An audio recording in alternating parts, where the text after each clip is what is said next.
So good night, good morning, depending on where you are, and welcome to another interview of the Shield Doing a Couch. I'm Hector, and tonight I'm joined by Kirk Reed. Kirk is the singer, guitar player, and main writer for the band The Reed Effect. They're a power trio, rock psychedelic band from Toronto, Canada. So Kirk, how are you tonight? I'm good, thanks. Thanks for having me on your show. Oh, no, it's my pleasure. So I was listening today to the album 1973 on the morning commute, and you know it's really retro style.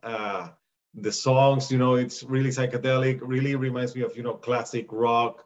So on that vein, what were your main musical influences growing up? Yeah, it's a mix of influences. But like for the 1973, I know the whole album cover has that 1973 kind of psychedelic, and a lot of the songs, especially 1973, the song itself is very classic rock. I would feel that some of the other songs had it has taste from classic rock, but it also has a modern edge, and it has like our own twist on things.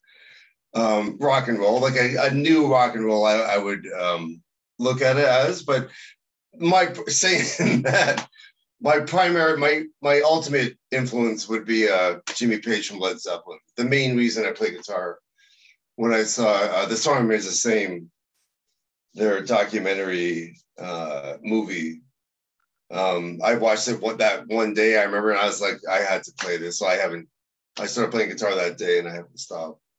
Yeah, obviously you can't go wrong with Led Zeppelin or Jimi Hendrix as an influence. And I know that you released the album May of last year. Yeah. So yeah, it's been out a while for a year now. So yeah. So currently, I know you recently went on a trip. You were in Bolivia and Nashville. Yeah. Wow. Yeah. Yes. What were you doing in Bolivia? Well, my partner, Veronica, is from Bolivia. So we went on a trip and had a lot of fun. And her mom still lives there. Nice. So she has to go there once in a while and kind of help her out. And so I went for the trip. It was amazing, man. We visited La Paz and went up to the Highlands and then to Santa Cruz as well. And we did a couple of gigs. I'm in another band. I won't talk about it too much, but we're called the Muddy Earth Blues Machine, if I can say that. So we have a band there. We did a couple of gigs done in Bolivia as well. So I was down there with her, had a great time. And then last week we went to Nashville. I had an altered lineup for that showcase. It was kind of like a music summit in Nashville. So yeah, that was a lot of fun. Yeah. So I'm looking forward to getting back down to the States as soon as we can. Yeah, Nashville is a very musical town. So amazing, man. Yeah. I've never been to a city like that. Oh, you never been? Yeah. No, I never been. I'm currently in Miami, but and I never been to Bolivia either. Did you find in Bolivia inspiration for new tunes? Yeah. Oh yeah, for sure. It's beautiful. I fell in love with Bolivia, and actually I plan to go back with Veronica, my partner, in January. Because we have a place to stay at her mom's, and I love her mom. She loves me. We all have a great time. So yeah, I want to make it. And the thing is, within Bolivia, you have Santa Cruz, which is more tropical, and then you go to La Paz, which is in the same country but on the western side, and it's 4,000 meters or close to it. So the air is thin, but it's a very what's the word? Very artsy and very cultural and beautiful city. I've fallen in love with it. Yeah, I know they love their rock and roll and metal in South America. They do. They do. They're really passionate about it. I'm from Puerto Rico, and even though there's people that like rock there, I don't think the South America, Central America, fan base is very voracious. They love it. So yeah, Yeah. it's great. So I'm gonna show the cover of the album that you have, the 1973, and it's like a 28-minute album, so it goes by fairly quickly. So I know that you're Kirk, and then the other bandmate Chris Reed. Is he your brother? Yes, he's my brother.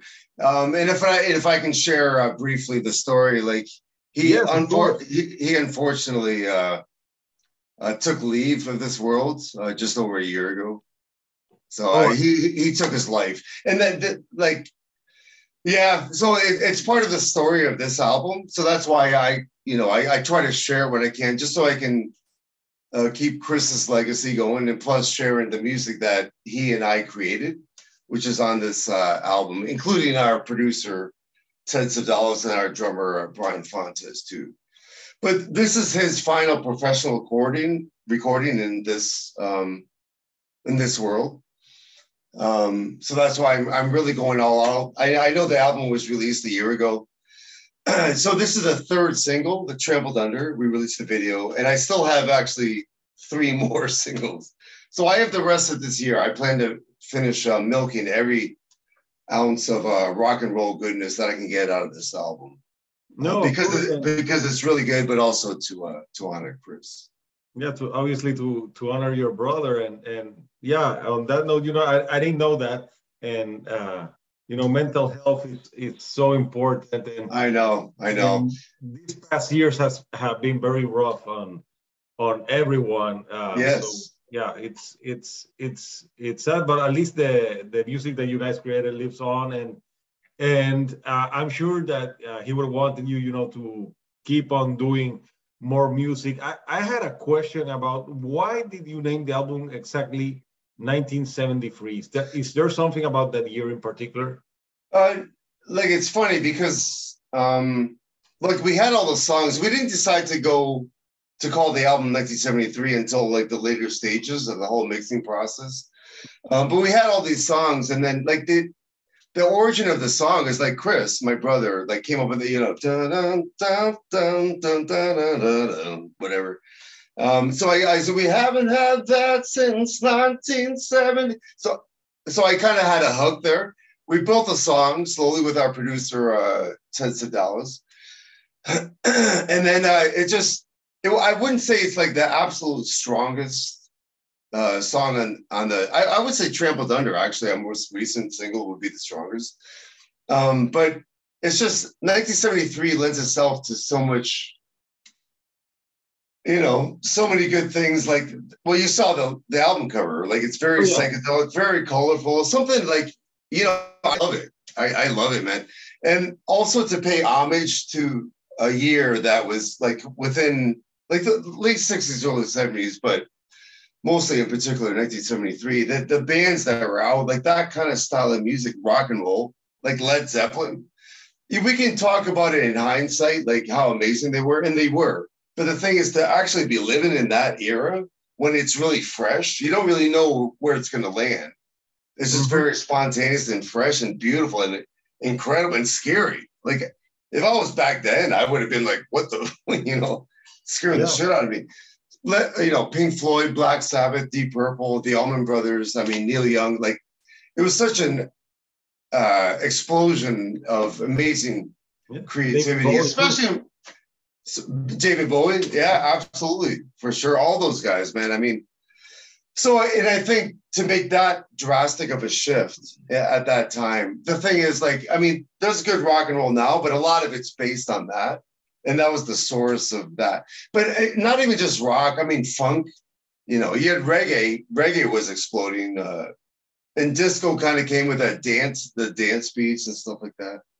Like I said, funk as well. Like it was just an explosion of musical creativity. It was very well embraced by the masses too. Yeah, no, in the 70s, like with Black Sabbath, like metal, sound of metal was created. So a lot of the blueprint that a lot of bands use now started in the late 60s to the 70s. I think more owned in the 70s. And another good thing about the 70s is that I was born in the 70s. In 1977, but at least I think for a song, I think the 7-3 1973 works well in the chorus. Maybe if you use like you couldn't 1975, you couldn't use that because there are already Smashing Pumpkins have a song that has 1975. So yeah, oh yeah, 19, yeah, true, yeah, yeah, they had the 1975, but yeah, 1973 has a ring to it. And on that note, since the album is 1973, I wanted to go on the internet and check like important, significant news events that happened in history in that year. So, for example, on that year, the 3-day week was put in place in the UK. The Sydney Opera House opened. Also, the Supreme Court of the United States rules on Roe versus Wade. So very important stuff happened on that year. Yeah, huge. And also the involvement of the U.S. in the Vietnam War, and they signed the Paris Peace Accord on that year. So a lot of like important things happened on that year. Yeah, and I refer to Vietnam in the song 1973 as well. Mm-hmm. Yeah, no, I wasn't born at that time, but there's a lot of great music out that year. So currently, I know that you're promoting this album and obviously honoring your brother. Are there plans to go and record new music this year, or are you waiting for next year for something to start working on new material? Well, it's funny because I was just talking to another member of the band. I was saying I'm getting the itch to start writing again. And when I start writing, I really focus on it.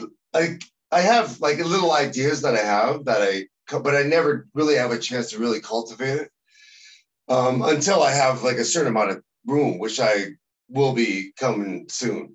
Especially because I'm a full-time musician and I teach as well. I work with kids and teaching slows. Yeah, and teaching slows way down in the summer. So right around the corner, I'm getting ready to start writing again. And I have a bunch of riffs. Carm Lamont, who's in the band as well. And she's another full-time musician. She teaches, but we do duets together and all that stuff. She has a bunch of ideas, a bunch of riffs that I want to start to cultivate. But the thing is, like, I have a bunch of recordings from Chris. He recorded my brother. He recorded everything. He had tons. I would put him in the category of tortured artist, to be honest. He was a painter as well. Brilliant, So I have all these musical ideas that he recorded over the years, with friends too. Tons. I have enough to work like for the rest of my life. So I'm going to take some of those riffs. I'm going to see what's appropriate for this band and for our next album. But I want to start writing like tonight, maybe like really soon. After this, so yeah, exactly. But it'll take a few months, and then I'm hoping to release some new stuff in 2023. And do you think it will follow in the same vein of the music that you put out on 1973, or are you looking to exploring some different elements? It's going to be both. Like this album is very special on many different levels, as you know, and it is what it is. I want to kind of anything that has to do with the Reed effect. There's going to have to be it has to be rock. It has to be a rock and roll type situation. We can't go into like acid jazz or anything like that. Although I love that. So there has to be a certain amount of direction. So it'll be in that rock and roll vein, slightly on the progressive, slightly edgy, but I do want to kind of develop and kind of go into slightly under that umbrella of rock and roll to kind of express and cultivate some slightly new avenues of interpreting rock and roll. Yeah, and if you think about it. These last years, there's a lot of bands that come up that really play more retro sounding with modern touch. Like, for example, the Black Keys. For sure. Like Royal Blood. I love them. Yeah, from the UK. I was just listening to Royal Blood. They played here in Toronto just like 3 weeks ago. Yeah, I love their newest album is cool, but I think their debut, the one that came out like thing, was my favorite. You can't beat it. I know. You can't beat it. And it's surprising, yeah, Out for Blood, I think it was the name of that album, but it's surprising that just two people making that music. But like years ago, first the White Stripes brought like music back to the like forefront.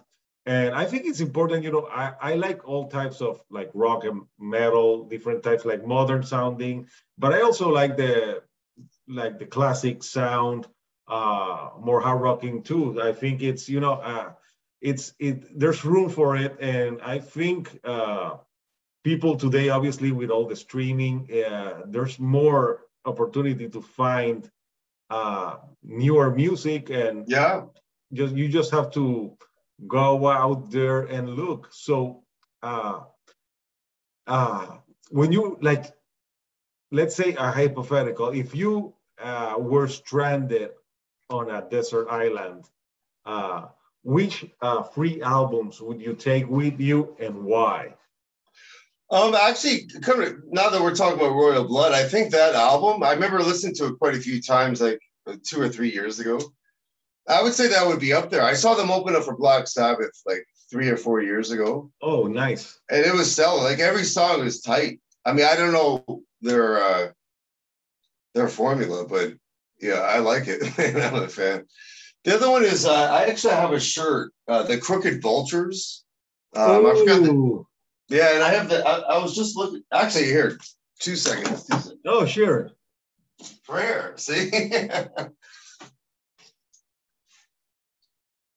Can you see? Yeah, you know, that album was so good, and I know, like every song, man. And a lot of people, not everyone knows about it either. Like John Paul Jones. Yeah, it was John Paul Jones, obviously Dave Grohl, and Josh Homme of Stone Age. I wonder now that with what happened with the Foo Fighters drummer dying. Yeah, Taylor. He'll take some time and maybe go back to doing another album for them, Crooked Vultures, because I think that came out like in 2008 or something. I know that it's an album that to this day, if I put it on, I think it's, you know, it's great. And, you know, they also did like a metal album, Probot, and... All right. Yeah. And he did something now, like, you know, he's just such a... I know. Talented guy that, you know, everything he does, like, it's just amazing. So... I know. So I was looking at your Facebook and things, and I think you your band's playing a few shows this year, correct? Yeah, we just played this past Saturday at the Cameron House right on Queen Street here in Toronto. Where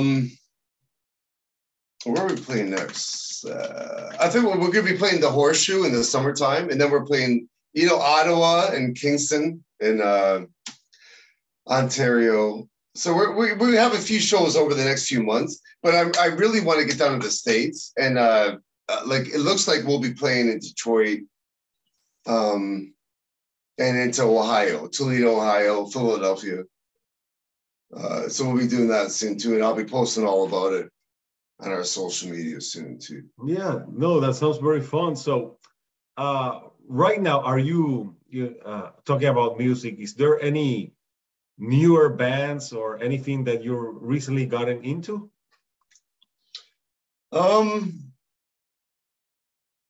Not like off the top of my head. There was a band that we played with in Nashville actually called Brutality, a metal band from New York. They were cool. And I spent a lot. Like brutality, but bro-tality. Yeah. Hey, bro-tality. Did they play like thrash metal? Yeah. Yeah, that's. They were great. They were awesome. And it was good to see that thrash metal is still around and like, but also well done. You know, it's not always well, it has to be done right, you know. Yeah, I've interviewed a few bands from the States that play thrash metal with a modern twist, really good. Nice. So, it's nice to have some newer thrash metal bands because Slayer retired. yeah, they big can't do four, it for. they're on their way out. So we need new blood Yeah, to carry the exactly. torch. Exactly. I know. It's got to keep happening. If there's not new bands doing it, then it's just going to fade out. And I'd rather it not fade out. So, talking about music, like, is there like a guilty pleasure song or artist that you enjoy that you're like, yeah, I don't care, even though it would be considered like a guilty pleasure? Right. It's funny. I listen to a lot of jazz, and I have jazz. If you can hear closely, like when I shut up, like there's jazz playing right now, 91.1 in Toronto. So I listen to that. I'd say 80 to 90% of the time. Like I'm a rocker. I mean, look at me and our stuff. We balance it. So I listen to a lot of jazz. But for me, a guilty pleasure, like every Sunday on 91.1 Jazz FM here in Toronto, they play old big band stuff in that 30s and early 40s, big band music. I love it. I love it. They're playing it right now. Yeah, no, I think it's good to listen to different types of music, different moods. So I'm open-minded about that. I like to listen to different things. So for people that want to get the 1973 album, do you have physical copies, or can you buy them online or Yeah, you could do either one. Just go to www.thereedeffect.com, and then you could buy the downloadable album right there on the website. It's all right there in the store. Just click on the store, and if you want a physical copy, then just email in the website, and then I can mail one to you. Nice. And I'll be going over the border, I know, probably in a couple of months, so I can shoot some off in the States. Nice. So before I let you go, like, if you had to pick like a dream tour, like for you to go as a band support, or a dream tour that you love to see, what would be the lineup? You like a dream tour that I want to be on, you mean? Like, yeah, like we could do like one, like a tour that you would like to be on. Yeah, there's a dream tour you would like to see. Right. Well, I'd love to play through Europe. I've seen a couple bands, like I've been to Frankfurt, Germany, and Amsterdam, and a couple other places. And I saw some band. There's a huge live scene there, and I really want to play. Oh, I will. The Reed Effect is going to get there at some point. But what band to play with? I don't want to say Royal Blood because we've been talking about it so much. Although that would be the.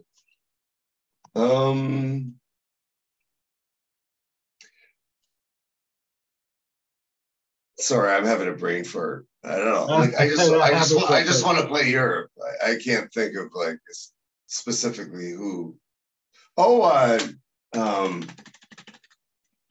There's a girl-fronted band that just played here in Toronto a couple of weeks ago. Nightwish or something? Nightwish. Oh, Nightwish. They're good. Yeah, they're killer. And the drummer in my band that played in Nashville with me saw Nightwish a couple of weeks ago and said it was incredible. I checked out their music. I would like to play with them. Oh, yeah. So I'll chop this part of the interview out. I'll send it to them and say, hey, this is Kirk Reed from the Reed Effect. We want to play it. Hook us up. Yeah. So, I would love to play a little bit of the Trampled song. Yeah. So people that haven't heard it, can listen to it. So I'm going to play a little bit from it, and maybe we can talk a little about the track. Sure. Long story short, like that whole song is really based on my brother's bass line. Boom, boom, boom, boom, boom, boom, boom. And then I put my riff, and then Brian Fontes. We all worked together. I remember it was a Monday, and if I can say, we may have taken a couple natural supplements, if I can say. That's all I'm going to say. But anyway, it was a Monday. We spent all day working on that main groove for Trampled. And that was the basis of it. Then I kind of built the song around that. And the lyrics is originally, it was about, I have a story before Chris left us. And I'm not going to get into all the details, but I wasn't able to walk for a while. I was really sick.